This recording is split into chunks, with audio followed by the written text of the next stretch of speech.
The Aged Pilot Man, by Alfred H. Miles. On the Erie Canal, it was, all on a summer's day, I sailed forth with my parents far away to Albany. From out the clouds at noon that day, there came a dreadful storm, that piled the billows high about, and filled us with alarm. A man came rushing from a house, "Tie up your boat, I pray, tie up your boat, tie up, alas, tie up while yet you may."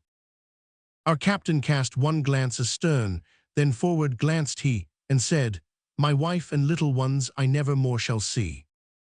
Said Dollinger the pilot man, in noble words, but few, "Fear not, but lean on Dollinger, and he will fetch you through." The boat drove on, the frightened mules tore through the rain and wind, and bravely still in danger's post, the whip-boy strode behind.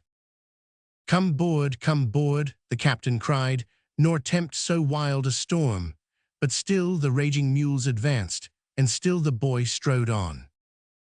Then said the captain to us all, "Alas, 'tis plain to me, the greater danger is not there, but here upon the sea. So let us strive, while life remains, to save all souls on board, and then if die at last we must, I cannot speak the word." Said Dollinger the pilot man, towering above the crew, "Fear not, but trust in Dollinger, and he will fetch you through." Low bridge, all heads went down, the laboring bark sped on. A mill we passed a church, hamlets, and fields of corn. And all the world came out to see, and chased along the shore, crying, "Alas, the sheeted rain, the wind, the tempest's roar! Alas, the gallant ship and crew, can nothing help them more." And from our deck sad eyes looked out across the stormy scene, the tossing wake of billows aft, the bending forests green. The chickens sheltered under carts, in lee of barn the cows, the scurrying swine with straw in mouth, the wild spray from our bows. She balances, she wavers, now let her go about. If she misses stays and broaches to we're all, then with a shout, "Hurray, hurray, avast, belay, take in more sail, Lord, what a gale! Ho, boy, haul taut on the hind mule's tail. Ho, lighten ship, ho, man the pump, ho, hostler, heave the lead.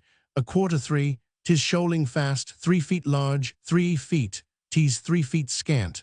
I cried in fright, "Oh, is there no retreat?"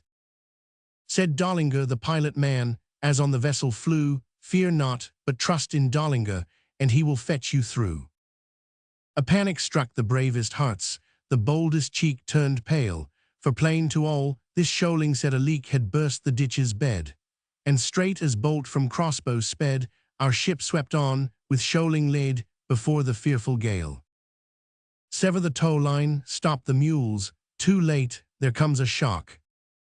Another length, and the fated craft would have swum in the saving lock. Then gathered together the shipwrecked crew, and took one last embrace, while sorrowful tears from despairing eyes ran down each hopeless face. And some did think of their little ones whom they never more might see, and others of waiting wives at home, and mothers that grieved would be. But of all the children of misery there on that poor sinking frame, but one spake words of hope and faith, and I worshipped as they came. Said Dollinger the pilot man, "O brave heart strong and true, fear not, but trust in Dollinger, for he will fetch you through."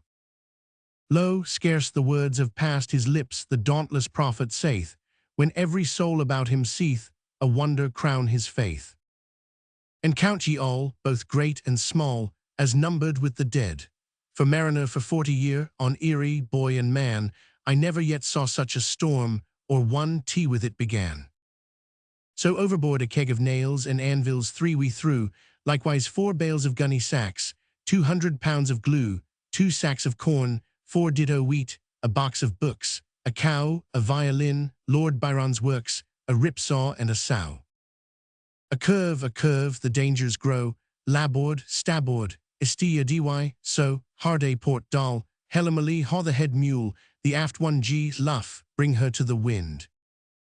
For straight a farmer brought a plank, mysteriously inspired, and laying it unto the ship, in silent awe retired.